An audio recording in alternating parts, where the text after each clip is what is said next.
Hey guys, welcome back to my channel. हमने start किया हुआ था सिगमंड फ्रॉइड का साइको एनालिसिस और सो फॉर हमने फ्रूड की लाइफ, उनका जो थ्योरेटिकल फ्रेमवर्क है यानी levels of personality, structures of personality, anxiety, defences against anxiety और psychosexual stages of personality development बहुत अच्छे से एक्सप्लोर किया था, डिटेल में कवर किया था। और अब नेक्स्ट सवाल पैदा होता है कि इन अनकॉन्शियस कॉन्फ्लिक्ट्स को, जिनके बारे में हम बात कर चुके हैं, उनको असेस कैसे किया जाए। तो फ्रूड ने सिर्फ थ्योरी नहीं दी थी, बल्कि उन्होंने ऐसे पावरफुल टूल्स भी डेवलप किए जिनके ज़रिए एनालिस्ट एक इंसान के अनकॉन्शियस तक पहुंचकर उन कॉन्फ्लिक्ट्स को सॉल्व करने में उसकी हेल्प करते हैं। तो आज के लेक्चर में हम यही पढ़ेंगे कि वो असेसमेंट टूल्स क्या हैं और फ्रूड ने उनके बारे में कैसे बात की और हम उनको कैसे यूज़ कर सकते हैं। तो आपने वीडियो एंड तक ज़रूर देखनी है, क्योंकि आज का हमारा टॉपिक है असेसमेंट इन फ्रूड्स थ्योरी। तो बेसिकली फ्रूड के अकॉर्डिंग अनकॉन्शियस माइंड इंसानी ज़िंदगी का सबसे पावरफुल मोटिवेटर है, यानी वो जगह जहां हम अपने चाइल्डहुड कॉन्फ्लिक्ट्स, फेयर्स और अनएक्सेप्टेबल थॉट्स को रिप्रेस कर देते हैं ताकि वो हमारी अनकॉन्शियस अवेयरनेस से दूर रहें। अब यहाँ पर जैसे कि हमें पता है कि साइको एनालिसिस का जो मेन गोल है वो भी यही है कि इन रिप्रेस्ड मेमोरीज़ को और थॉट्स को वापस कॉन्शियस लेवल पर लाना, ताकि इंसान अपने कॉन्फ्लिक्ट्स को समझ सके, प्रोसेस कर सके और उनसे हील हो सके। अब यहाँ पर सवाल यही पैदा होता है कि जो साइको एनालिस्ट हैं वो कैसे असेस करेंगे एक ऐसे हिस्से को जो इनविजिबल है, जो अंदर कहीं हिडन है, जहाँ तक हमारी अपनी भी एक्सेस नहीं है। तो इस चैलेंज को सॉल्व करने के लिए फ्रूड ने अपनी क्लिनिकल प्रैक्टिसेस के दौरान दो इम्पॉर्टेंट मेथड्स डेवलप किए। पहला है फ्री एसोसिएशन और दूसरा है ड्रीम एनालिसिस। अब आपके दिमाग में आएगा कि फ्री एसोसिएशन है क्या। तो बेसिकली फ्री एसोसिएशन में एक इंडिविजुअल को कहा जाता है कि बिना किसी फ़िल्टर के जो भी जहन में आए वो बोलता जाए, चाहे वो रैंडम थॉट्स हों, फीलिंग्स हों, मेमोरीज हों। इस प्रोसेस से अनकॉन्शियस मटेरियल सरफेस पर आता है। अच्छा, ये फ्रूड की जो टेक्निक है फ्री एसोसिएशन, इसका क्रेडिट उन्होंने काफ़ी हद तक जोसेफ ब्रूआ को दिया है, जो कि एक वेनीज फिजिशियन थे और फ्रूड के अर्ली करियर के बहुत अच्छे दोस्त भी। बेसिकली जोसेफ ने एक यंग लेडी को ट्रीट किया जो हिस्टेरिया के सिम्टम्स शो कर रही थी।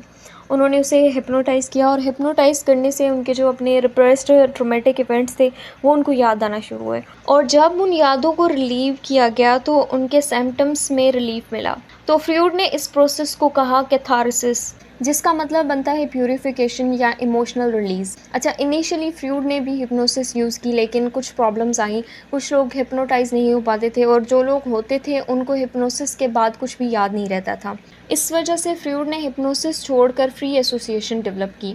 इस टेक्निक में जो क्लाइंट्स होते थे उन्हें कहा जाता था कि वो काउच पर लेटें और फ्रूड खुद उनके पीछे बैठ जाते थे, आउट ऑफ साइट। अच्छा, आउट ऑफ साइट बैठने की दो रीज़न्स थी। एक तो फ्रूड का कहना था कि मुझसे बर्दाश्त नहीं होगा कि लोग मुझे 8 घंटे तक घूरते रहें, और दूसरी ये वजह थी कि वो कहते थे कि मुझे अपनी अनकॉन्शियस थॉट्स के फ़्लो में रहना होता है ताकि मेरे जो फेशियल एक्सप्रेशंस हैं उनसे क्लाइंट पर कोई इन्फ्लुएंस ना हो। तो फ्री एसोसिएशन में क्लाइंट्स को बेसिकली इनकरेज किया जाता था कि वो बिल्कुल फ्रीली, बिना किसी रुकावट के, बिना किसी रेजिस्टेंस के, जो भी जहन में आए वो कहें, चाहे वो वियर्ड थॉट्स हों, एम्बैरेसिंग हों, पेनफुल हों, कुछ भी हों, उनको कहना होता था। फ्रूड का मानना था कि जो कुछ भी क्लाइंट्स कह रहे होते हैं वो रैंडम नहीं होता, वो अनकॉन्शियस कॉन्फ्लिक्ट्स की वजह से सरफेस पर आता है। लेकिन हर वक्त ये टेक्निक फ्रीली नहीं चलती थी। कभी कभी कुछ एक्सपीरियंसेस इतने पेनफुल होते थे कि क्लाइंट्स उन्हें बताने से कतराते थे। फ्रूड ने इस रिएक्शन को कहा रेजिस्टेंस, और उनका ये कहना था कि जब कोई क्लाइंट रेजिस्ट करता है इसका मतलब है कि एनालिस्ट सही जगह पे प्रोब कर रहा है, जहां असली प्रॉब्लम छुपी हुई है। रेजिस्टेंस का होना साइन है कि ट्रीटमेंट प्रोग्रेस कर रहा है। साइको एनालिस्ट का काम होता है कि वो रेजिस्टेंस को ब्रेक करे ताकि क्लाइंट उस रिप्रेस्ड मेमोरी का सामना कर सके। नेक्स्ट मेथड है ड्रीम एनालिसिस। तो बेसिकली फ्रूड के मुताबिक dream analysis are the royal road to unconscious. क्यों?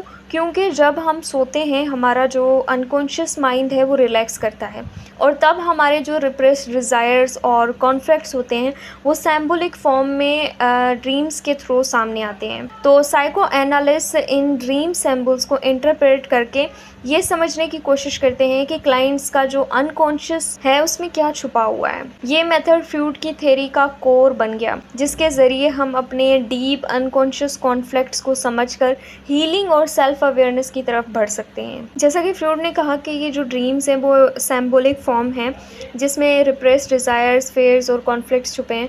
तो उन्होंने ड्रीम्स को दो पार्ट्स में डिवाइड कर दिया, एक मैनिफेस्ट कंटेंट और दूसरा लेटेंट कंटेंट।